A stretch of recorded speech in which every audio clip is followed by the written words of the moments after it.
Hello everyone. So as we know, we are discussing about chapter number 3 of geography, motions of the earth. So last time we discussed about rotation of the earth. So this time we discuss about revolution of the earth. So as we know, there are two motions of the earth. First one is rotation and second is revolution. So the earth, while rotating on its axis, also revolve around the sun. This motion of the earth is called revolution. The earth revolves around the sun from west to east. The speed of the earth's revolution is about 1 lakh kilometer per hour. The earth takes 365 days, 5 hours, 48 minutes and 56 seconds. Example about 365 1 hour 4 days to complete one revolution around the sun. The time taken by the earth to go around the sun once is called a year. This revolution is also called annual motion of the earth. So as we know, in the year there is 365 days, but after 3 years, in fourth year there is 366 days. Why? So we will learn here. For our convenience, we count only 365 days in a year. The remaining 6 hours make one day in 4 years, and that is why we have the leap year with 366 days. Every year that is divisible by 4 has 366 days. In the leap year, February has 29 days. In all others, it has only 28. The extra day in the month of February is called leap year. So, 2020 is a leap year. So, next is a path of a earth. The path along which the earth revolves around the sun is called the orbit. The length of the orbit is about 965 million kilometers. The shape of the orbit is oval or elliptical, not in circle. Due to elliptical orbit, the distance between the earth and the sun vary throughout the year. So basically we can say that here is sun and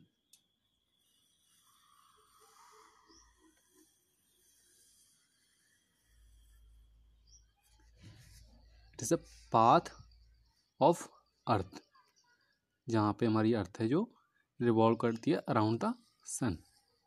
It is earth.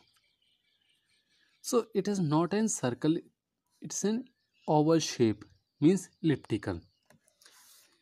So the earth is said to be in perihelion when the distance between the earth and the sun minimum about 146 kilometer. The sun comes at the position on or around 4 January every year. On every January, 4th January is perihelion day. Second is the aphelion. The earth is said to be in aphelion when the distance between the earth and the sun is maximum about 151 million kilometer. The sun comes at this position on or around 4 July every year. जब सन और अर्थ की जो distance है जब सबसे कम होता है उसको हम पेरिहेलियन कहते हैं, जब सबसे ज़्यादा होता है उसको अफेलियन कहते हैं. Okay, understand. Next is the distance between the earth and the sun varies only by about 3% during one complete revolution. Thus the average distance between the earth and the sun is about 148.5 million kilometer, means it's a average distance. Okay, next is what are the effects of earth revolution. So we will discuss here the revolution of the earth around sun causes variation in the length of day and night in the distribution of heat over the surface of the earth. It causes changes of seasons, which is the most important effect of the earth's revolution. So we already discussed in previous chapter about revolution and rotation little bit. Okay, so variation in the length of day and night. So as we know, earth is not a round shape, it is a spherical, and it is inclined on the angle of 66.5, the make angle of 66.5 degree. Okay, the revolution and inclination of the earth's axis called unequal days and nights. Due to the inclination, the northern hemisphere remains inclined toward the sun for half of the year and the southern hemisphere during the other half. Okay, we will discuss with diagram next. When North Pole is inclined towards the sun and the South Pole is turned away from the sun, a larger part of the northern hemisphere receive sunlight. This results in longer days and shorter night in the northern hemisphere. It is the reverse in the southern hemisphere during this time. Okay, when the South Pole is inclined toward the sun and the North Pole is turned away from the sun, a larger part of the southern hemisphere receive sunlight. This results in longer days and shorter night in southern hemisphere. It is the reverse in northern hemisphere during this time. Throughout the year, the length of days and nights is equal at the equator. It is of 12 hours each.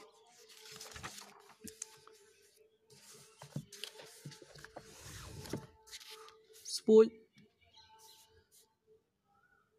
what would happen if the axis of the earth were vertical? What would happen if the axis of the earth were vertical? It simply means that the length of the day and nights would be equal at all places on the earth throughout the year. Means हर एक जगह के हर एक place के ऊपर जो दिन और रात का समय था वो कितना होगा 12 hour each. So the change of seasons. The earth complete one revolution around the sun in about 365 1 over 4 days or 1 year. This period can be divided into 4 seasons: spring, summer, autumn and winter. The change of season take place due to rotation of the earth on its axis, the revolution of the earth around the sun, the inclination of the axis. So now we will discuss here very interesting topics of revolutions. We will take a help of diagram to show summer solstice, winter solstice, spring, autumn equinoxes. Okay, so here is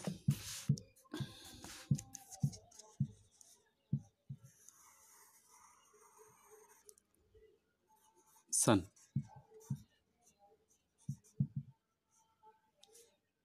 Sun, or it is a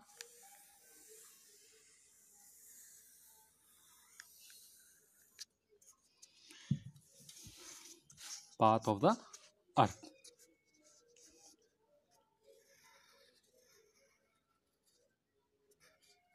Here is earth.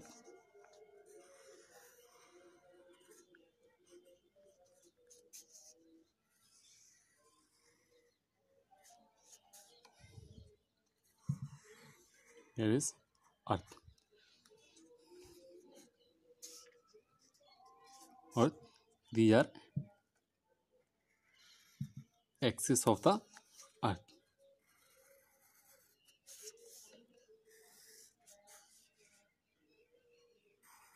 axis of the earth, north pole and south pole, north pole, south pole, this point, north pole, south pole, south pole. Understand? So first of all, we discuss here about summer,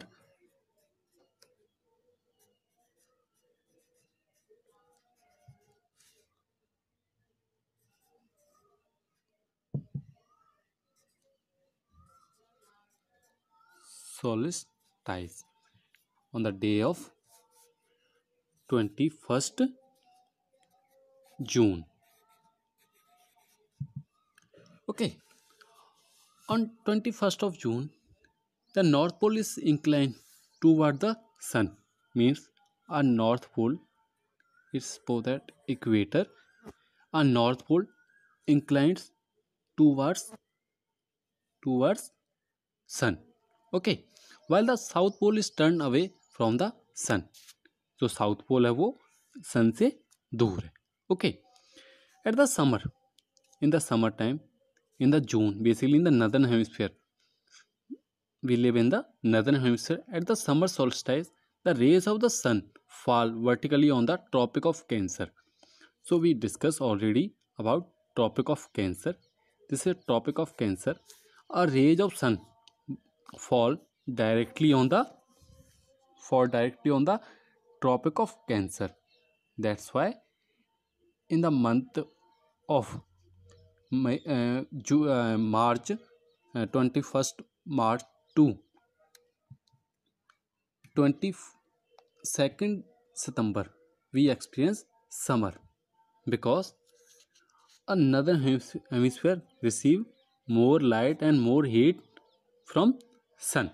Okay, a large portion of the northern hemisphere gets heat and light from the sun. The northern hemisphere has the longest day and shortest night. So in the summer season, there is longer days and shorter nights. Okay, places in the northern hemisphere experience summer season this time. Okay, understand? So next is winter solstice. Winter solstice. Winter solstice basically on falls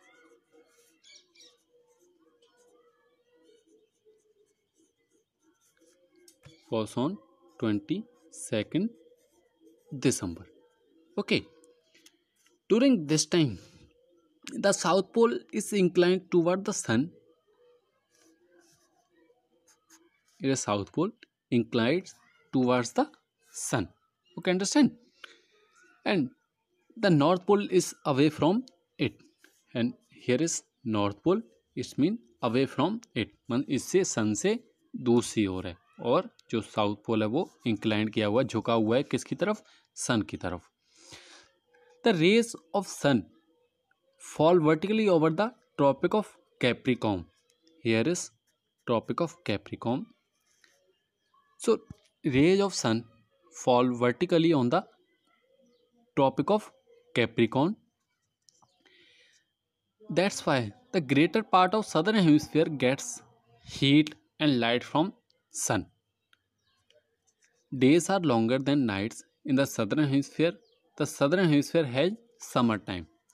So when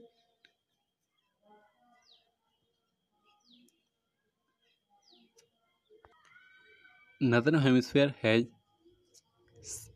winter, that time southern hemisphere has summer. Okay, the longest day and the shortest night occur on 22nd December in the southern hemisphere. Okay, condition are reverse in the northern hemisphere. जो यहाँ पे होंगी उसके विपरीत या उसके उलट या रिवर्स या नॉर्दर्न हेमिस्फीयर में होंगी. Understand? Now we discuss about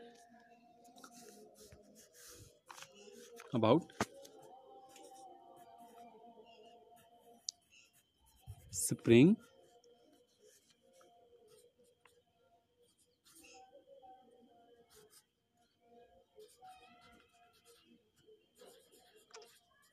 equinox, and here is autumn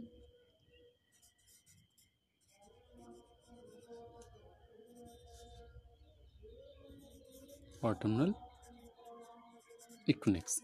Okay, so basically spring equinox on the day of occurs on the day of 21st March.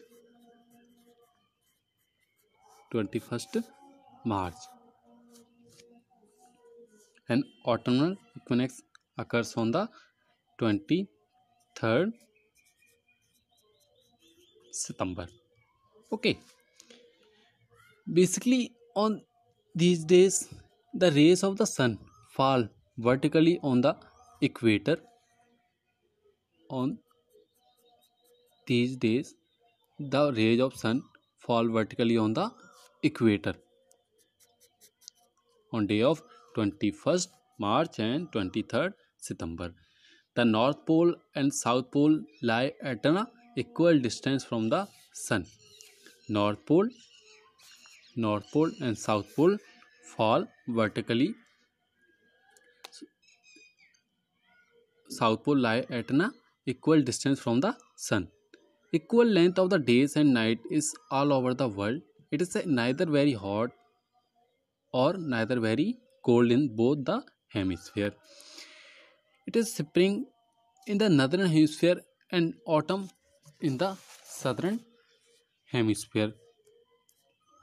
On 21st March, it is known as a spring equinox, or we can say that vernal equinox. Basically, spring equinox known as a vernal equinox. It's a autumn in the northern and the spring in the southern hemisphere on 23rd September. It is known as a autumn equinox. The equinox coincide with the time of sunrise at the at one pole, and the time of sunset at the other pole. Okay, understand? So basically this is a basic concept of revolution. So that's why revolution, due to the revolution are seasons of the earth occurring on the earth surface. Okay, understand? I hope you understand all the topics, but if you have any query related to this chapter, you can ask my personal window. Okay, take care. Thank you.